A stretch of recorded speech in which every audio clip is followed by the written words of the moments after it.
It is September 17th, 2025. This is episode 8 of my book, Uriel's Word, A Lightworker's Journey. This nonfiction book is dedicated to all the valiant starseeds, lightworkers, healers, shamans, spiritual warriors, mystics, peacemakers, and seers, old and young, and their intrepid helpers, who have come here in the service of humanity at this time of great change.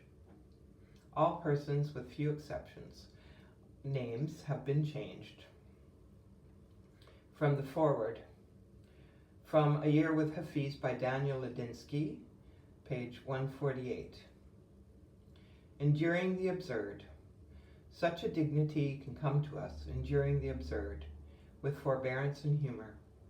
Elegant becomes the countenance of one who exemplifies patience. I just love Hafiz.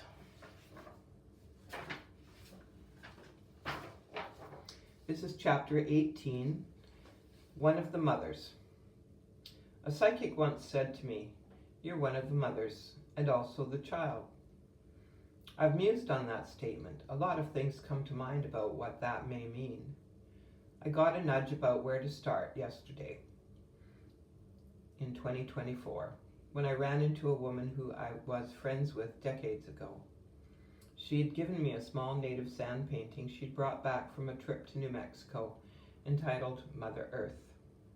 I have had it hanging on the inside of my apartment front door, covering the peephole. Since then, I've replaced it with my beaded medicine pouch of deerskin, and hung on the opposite door, the north door of this suite, a native beaded 5-pointed star pendant, a gift from an auntie who worked as a teacher on the Sunchild Reserve in Alberta. She epitomized benevolence, and the kids all loved her. Young equates the bear with motherhood, my central totem energy. Because of my fixed earth sign Taurus and other astrological signatures, what comes to mind is a dream I had on March 2nd, 2009. It was one of those lucid, vivid dreams. This is my memory of that dream.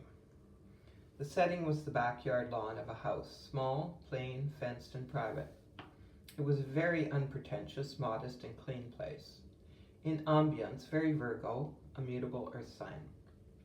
There was a long, oval wooden table, and seated equidistantly around it were women elders, the mothers and grandmothers. They were 12 in number, and all of us were dressed in our best. We were beautiful. Every woman's outfit expressed her inner beauty. Everyone was unique. I was ushered in as the youngest and newest member of this assembly. I took my place at the table opposite a petite and scorpionic, ivory-skinned, black-haired woman with intense dark eyes. Her ensemble was a black velvet, colorfully embroidered bolero over a plain short black dress. I was like the Taurus opposite, wearing my high school graduation dress and heavy silver bracelet and necklace. My long gown was one of the 4 Shekinah earth tones, reddish maroon, the color of Tibetan monks' robes. A very plain, long-sleeve floor-length sheath, some natural fabric. I was svelte, fit, and comely, with long reddish-brown hair. I felt so honored to take my place and belong amongst these august women. At the head of the table, second to my left, was a woman with long, loose, silvery gray hair. She was in her 70s, and her longish white face was so elegant and serene, with a quiet authority. Her dress was in gauzy layers of pale aqua, teal, purple, and silvery hues. Watery, very Piscean. I had no clear visuals of the other women. They were presences. We were the mothers and grandmothers and child. Now here's the actual account of that dream, which I wrote in my journal the morning it happened, March 2nd, 2009. Book 180, page 124. This morning I dreamt I was at an all-ladies formal dinner function, standing as if around a long rectangular, maybe narrow oval table. I can't recall, if I saw, who was on either side of me, but the woman across from me was petite with dark, short hair, my age, early 50s, or in her early 60s. Youthful looking though, very well groomed. And the women were all wearing outfits of predominantly dark cranberry maroon red in color. Gorgeous attire, all different, but all in this dark red color as the base. I was dressed the most plainly, maybe in just a plain long robe of this maroon, and was one of the youngest present. The lady across from me was in a suit. The jacket was very long, almost dress length, and embroidered with outlines of birds or butterflies of intense multicolors. The effect very striking, but still understated, not garish. I can't remember what the others were like, just that they were all varied and unique in every way, as were the women. We were all older than 50, some a lot older. All crones, I guess you could say. Seems we stood there for a long time, waiting. I don't know for what exactly. For all to be assembled, for some signal or time. Then there was some activity finally, and we all got into cars that had come to chauffeur us to this dinner or event. It was all very formal, serious, ceremonial. I'm in the lead car. My driver gets a star-shaped object and wedges it into the center of the car. He stopped in the center of this country road in a woodlands area we were all gathered at. It's warm and mellow, early evening light. Not a word was spoken this whole dream.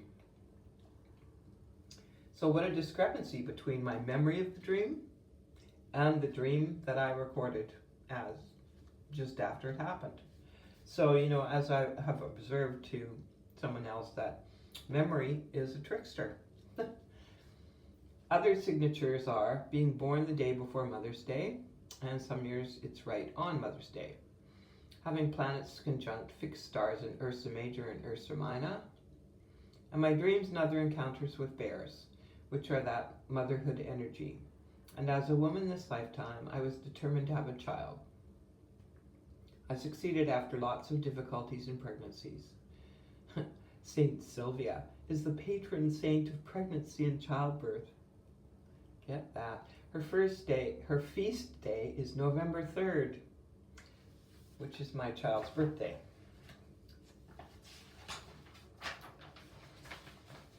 Another aspect of being mother and child is the ET and MyLab hybridization programs. I have been a part of that as hybrid, a child, indigo, rainbow, crystal, and as a mother for the procurement of fetuses and ova. I've had lots of dreams about that and of hybrid babies and of being given the baby to hold. Some dreams in which I'm very specifically presented with hybrid babies. And that nighttime event I have described in E.T. and Me.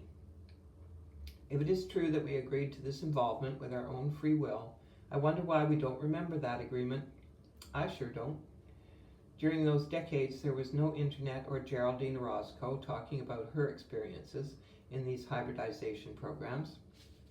The latest I heard her speak, February 2025. I still am not clear on why our physical reproductive DNA is required, if these ETs aren't actually physical, in some place off or on Earth or another planet. The human genome is prized, apparently. It's being collected and tweaked and reintroduced. I feel like I'm breaking a gag order just writing this, although in the last few years there are now a lot of women talking about it. Like Sherry Wilde talks about it. Geraldine mentioned that those with these higher abilities may be targets. That rang true. And there is fear of ridicule and crazy labels, and there have been other persuasions to not speak up. Being on Earth is very challenging for most hybrids. They are so sensitive, extra sensitive. I worked with kids in elementary schools as a volunteer reading tutor for 18 years. Two of those children, Hannah and Kanu especially, needed to be allowed and encouraged to spend no time, with their right brain hemisphere. Yeah, I noticed that I was supposed to be just a reading buddy, helper for a slow reader. But in fact, what was happening was, the school system was not keeping up with what was happening and just flooded with these children who were very different and now would be called on the autistic scale. and they, pass them along to me, someone with absolutely no training. And I wasn't treated very well in that school system. I just have to add that, like with suspicion or something. Anyway, I was totally on these kids' side. So anyway, like I said about these two children, they really needed to be allowed and encouraged to spend no time with their right brain hemisphere. They were visual artists. I saw that, and I provided for that, being a visual artist myself. They were 9 to 13 years old. All of those kids were both fantastic artists. So naturally talented, they blew me away. Another student of mine, Pip, was dyslexic, but she so wanted to read the Lemony Snicket books, a series of unfortunate events, and was just so intent on that, and she introduced me to that current master of children's literature, and I wouldn't even call it children's literature. Those books were like talking about my experience. Pip was a gymnast and had a hard time being still for very long, and her dyslexia made reading a difficult challenge. Lots of nervy energy, very affectionate, loving, psychic, and beautiful. She loved me, and I loved her. She is in my heart, and so is Canoe. I worked with both of them for 3 years. Another child introduced me to the Hunger Games books, because that was what she wanted to read. Those books also really spoke to me about grueling tests of endurance. I noticed that these special kids who didn't fit in had psychic, empathic, and mediumship abilities. I've mentioned in 1984, that chapter, that it's notable how babies and kids are attracted to me on sight. We seem to have a special bond or connection. I've noticed their parents are mystified since I'm a stranger, and it's instantaneous without any doing on my part. I don't try to explain it, it just is. At times I have wondered what those tots are seeing. When they point and burst into smiles at me, must be nice anyways. Maternal vibes maybe? This doesn't depend on what kind of mood I'm in either. In 1986, when I was pregnant with my daughter, my husband and in-laws took a day trip to the museum in Victoria. I sat in I was with them. I sat in a display room to rest, and they carried on to another room. When a few people came into my space, I had an overpowering wave of pure, unconditional love fill me for those strangers. It was blissful. I heard Robert Schwartz, author of Your Soul's Plan, describe having the same experience. It happened suddenly for no apparent reason. And when my daughter was 2 years old, I had a surge of love for her so strong, blast through me like a bolt of lightning. I just wanted to protect her. Such a tender-hearted soul she is, and so wise and mature when so very young. This lifetime has been a test of our mettle, that's for sure. I have joked to her that she changed her mind when it was time to be born and tried to save us both the trip. Very awkward breach. But the divine, God, Spirit, Universe, made it happen anyway, by hook or by crook.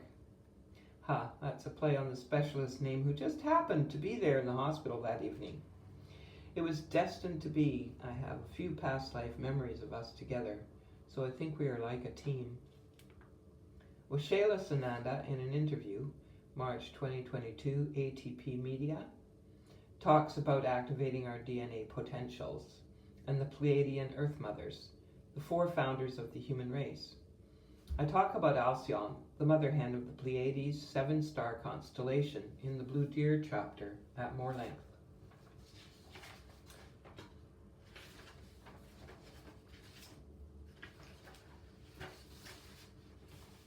And now,